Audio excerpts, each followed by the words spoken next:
Hi, Assalamualaikum. We are from Group 3. We are going to discuss on inflation in India. I'm Nurul Aqilah binti Azhar, and I am going to discuss on introduction. So what is inflation? Dalam ekonomi, inflation adalah kenaikan harga in general level of prices and services dari semasa ke semasa dalam sebuah ekonomi. Okay? Price. Inflation juga dia mencerminkan peningkatan dalam cost of living yang menyebabkan penurunan purchasing power, kuasa beli. Okay, it is a situation where too much money chasing too few goods. Okay, so there is thus an inverse relationship between inflation dan juga value of money. Okay, kalau inflation meningkat, value of money akan berkurang. So dengan peningkatan rise in the general level of prices and services, currency value to consumers' money ni dah hanya dapat beli goods and services, goods and services dalam jumlah yang kurang daripada sebelumnya. So macam ni. Pada tahun 1998, dengan sekeping RM50, kita dapat beli penuh satu troli. Tapi 2005 dengan sekeping RM1 ni, RM50, kita dapat beli separuh troli. And now on, 2012, dengan hanya berbekalkan RM50, 2-3 barang je dapat kita beli. Okay, in this section, kita akan bincang various degree of inflation based on rising prices. Okay, rising prices of a rate of inflation.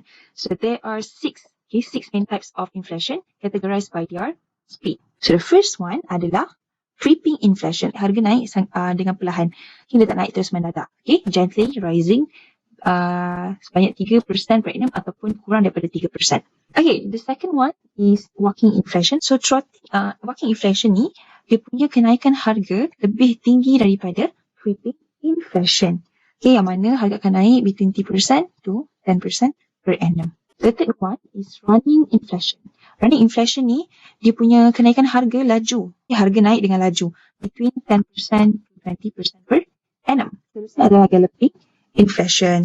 Dialah satu keadaan ekonomi yang sangat-sangat serius, yang mana duit becomes valueless. Okay, so galloping inflation juga dikenali sebagai jumping, di mana harga akan naik between 20% to 1000%. Hyperinflation. So hyperinflation ni will create utter catastrophe to the economy as the money completely becomes valueless. Okay, so dia punya harga akan naik dengan mendadak lebih daripada 50%. Last one is stagflation. Stagflation ni adalah bila ekonomi mengalami stagnant economic growth, okay, high unemployment dengan high inflation. Hyperinflation kita bagi tahu kenaikan harga lebih daripada 50% setahun. Macam mana boleh berlaku kenaikan harga sebanyak 50%?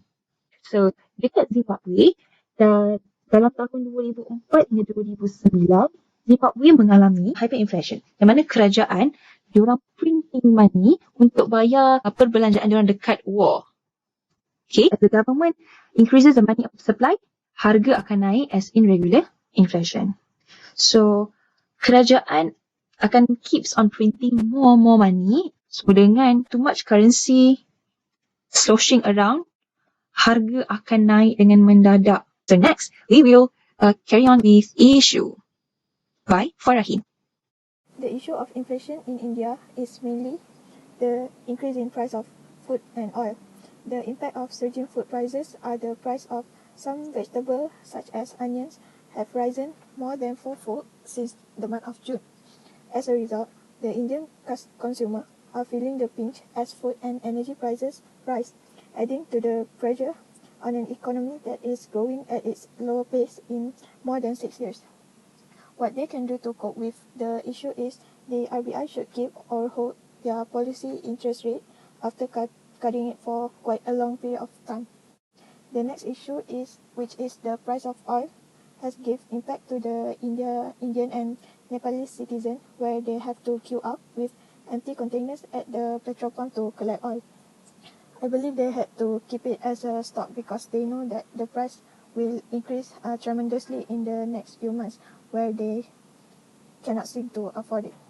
Other than that, the country cannot really rise the world oil prices, as they are heavily rely on imported oil and gas for their domestic energy requirements. The decision that they can make is that India's central bank should cut the rates of interest.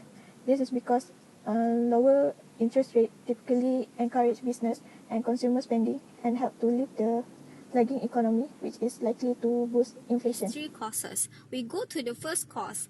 So the first one is the demand pull inflation. It is a situation when there is an increase in aggregate demand for output either from the households or the entrepreneur or government organized. The situation will result to the pressure of demand when the output cannot be supplied. We go to the first types in the demand pull inflation. There is a DAS model in macroeconomics. In demand pull inflation, an increase in aggregate demand termed as demand shock or decrease in aggregate supplies termed as supply shock. When the aggregate demand shift upward and supply shock absent, it exists demand pull inflation. The second one is when full employment level of resources happen or now called as natural rate of unemployment. Demand pull inflation will take place. When there is full employment level of output, there will be increase in aggregate demand that lead to the full capacity and supplies of output will remain same.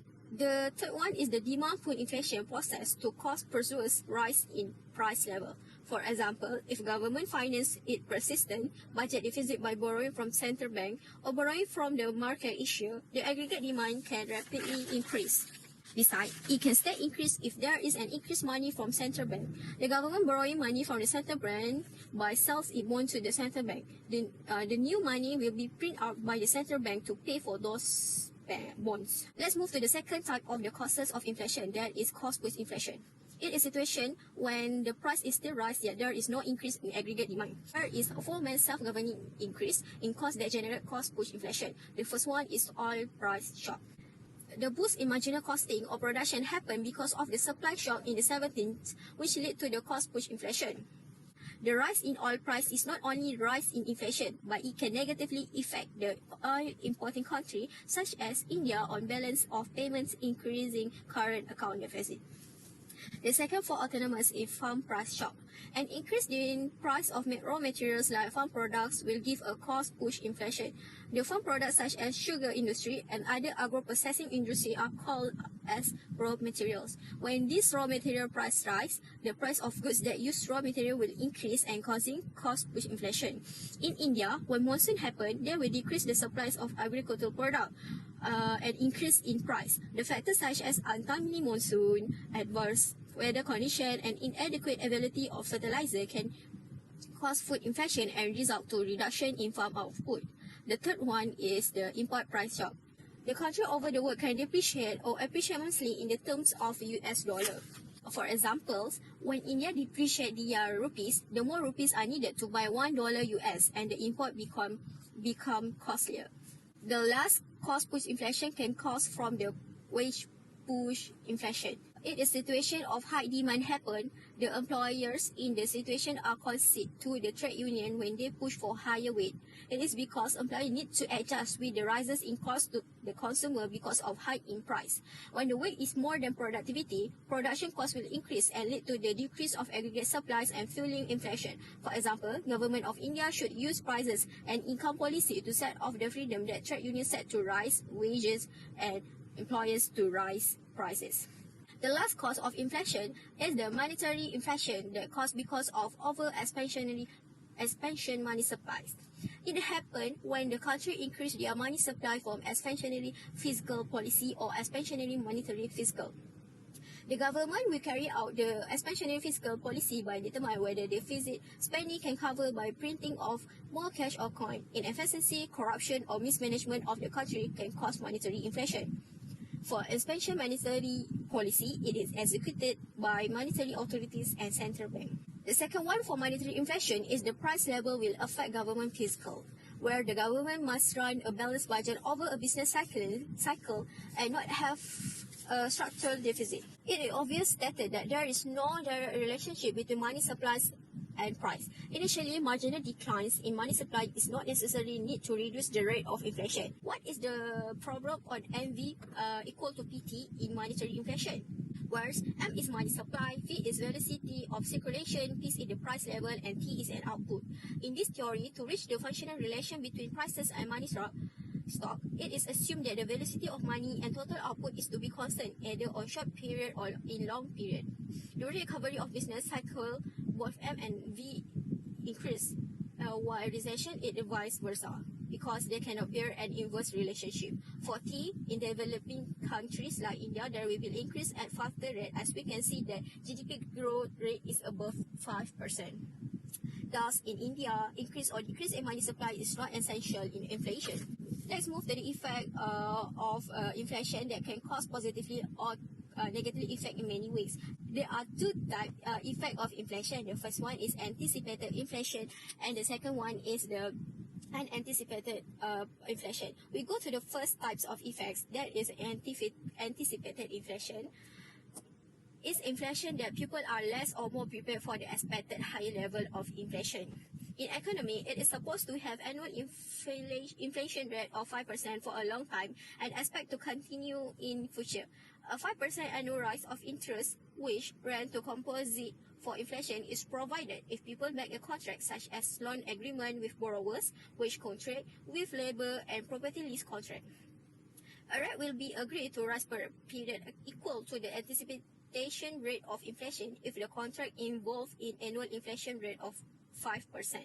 If the rate are agreed to increase, there will be no cause of inflation as surely the cost and many costs which are not very high. The first cost that have in anticipated inflation is shoe leather cost. Shoe leather cost is occurs when the account of inflation cost holding money in the form of currency increase with the inflation rate.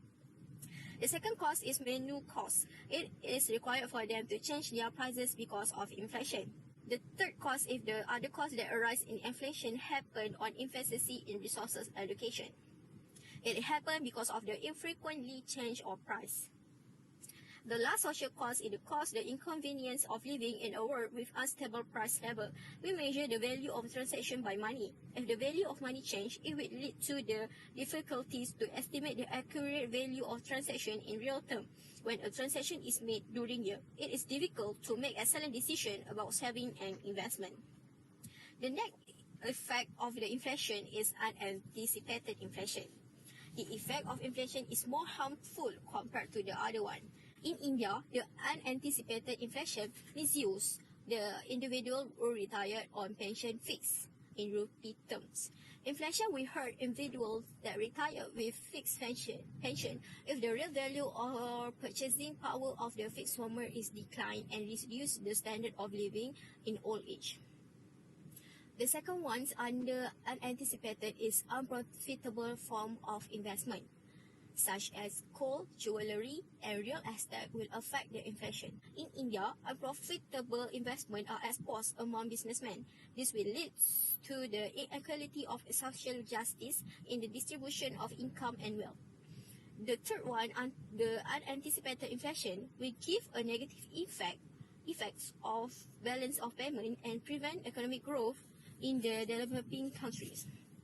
If there is an increase of price on domestic goods, they cannot fight abroad and they discourage on export. If the domestic price rise, the import of foreign goods rise. The disequilibrium in balance of payment with falling export and rising import, then it will result to foreign exchange crisis. The economic crisis will happen in India during 1988 to 1992 when foreign exchange reserve declined to the lower level. And the last anticipated inflation will affect the poor. In the developing countries such as India, said that inflation is the antagonist for poor people. When the price rose, poor people are unable to complete their basic needs and maintain minimum subsistence level of consumption because of the inflation. Thus, money will live below the poverty line. My name is Nurin Jazlina, binti Shaharuddin, and I will explain on the data of inflation in India. From the slide, we can see chart of inflation rate in India from 2000 to 2009. Pada data ni, kita boleh dapat during the period of 2008-2019, the inflation rate is accelerate. So what is actually happening during that period? Okay, before we proceed, inflation rate is measured based on wholesale price index and consumer price index. And the inflation rate also followed the global inflation rate. Okay, so what is the main factors that contribute to increasing inflation rate? The main factors is high in food price. Okay, antara produk makanan yang menyebabkan inflation rate ni meningkat ialah pulses sebanyak 12%, vegetables sebanyak 26% dan fish and meat sebanyak 10%. secara puratanya food inflation ni telah bertambah kepada 8%, which is double daripada overall retail inflation. From figure 1, we can see the monthly movement in food inflation between India and world. As I mentioned before this, inflation rate in India are followed based on based on global inflation rate. So, the world food inflation rate during 2005 until 2010 is divided into 3 phases. Phases 1 from August 2005 to September 2008 is high food price, where the average rate is between 18.43% and 45.2%. Okay, second phases from October 2008 to October 2019, the inflation rate become negative and the average rate is negative 17.52%. And lastly, phases 3 from November 2009 to April 2010 is high food inflation. Factor that affect food price. First is climatic condition. Second is changes in preference of food item. Third is increase in international crude oil. And lastly is increase in agricultural cost of production. First is climatic condition. Okay, daripada chart 5 kita boleh nampak data on rainfall, crop production and food inflation. Okay, pada tahun 2009, antara September hingga awal Oktober 2009, terjadinya heavy rainfall and menyebabkan kepada banjir. So, bila banjir, crop production mati. Okay, banyak crop production yang mati. So, menyebabkan supply stok tu berkurang. Bila berkurang, akan menyebabkan peningkatan lah dalam harga barang. Sebab supply tak mencukupi. Okay, throughout in India, wheat production decreased by 3.5%. Okay, so sebabkan sebabkan climatic condition yang menyebabkan crop production tu mati and effect supply, so menyebabkan harga barang tu meningkat. Okay, second factors is changes in preference of food item. Sebabkan diorang punya income dia bertambah, diorang prefer untuk makan makanan yang lebih berkhasiat. Tapi jadi masalahnya sebab India ni populasinya terlampau ramai. Bila terlampau ramai, ada short in supply sebab limited land and water resources. So menyebabkan harga barang tu sendiri meningkat. Yang ketiga pula ialah increase in international crude oil. Crude oil price ni dia based on global crude oil. So bila global crude oil tu meningkat, so automatically harga domestik pun akan meningkat. Okay, ini kita boleh refer kepada figure 3. And dalam masa yang sama juga, domestic oil price ni dia overlap dengan food price. Okay, ini kita boleh refer pada figure 5. Daripada tahun Januari 2007, the price has behaved the same way. Maksudnya bila dia meningkat, bila harga minyak meningkat, harga makanan pun meningkat. Tapi pada tahun April 2009 hingga November 2009, oil price ni decrease, tapi food price ni dia remain high. Sebab ada agricultural supply shock. Okay, last but not least is increase in agricultural cost of production. So, secara logik lah kan, kalau cost meningkat, automatically harga makanan tu pun akan meningkat. Itulah menyebabkan inflation rate itu meningkat. Antara major farm input yang menyebabkan peningkatan dalam kos agriculture ni ialah light speed oil, high speed diesel, lubricants, fertilizer, pesticides, electricity, fodder, tractor and cattle feed. Okay. Now, let's move on to the last part. Conclusion. Measure to control inflation. 3 measurement of inflation is that to control the problem of inflation.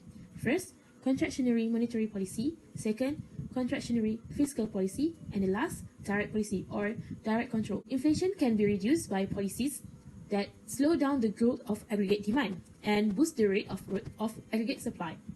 The inflation is generally controlled by government and the central bank.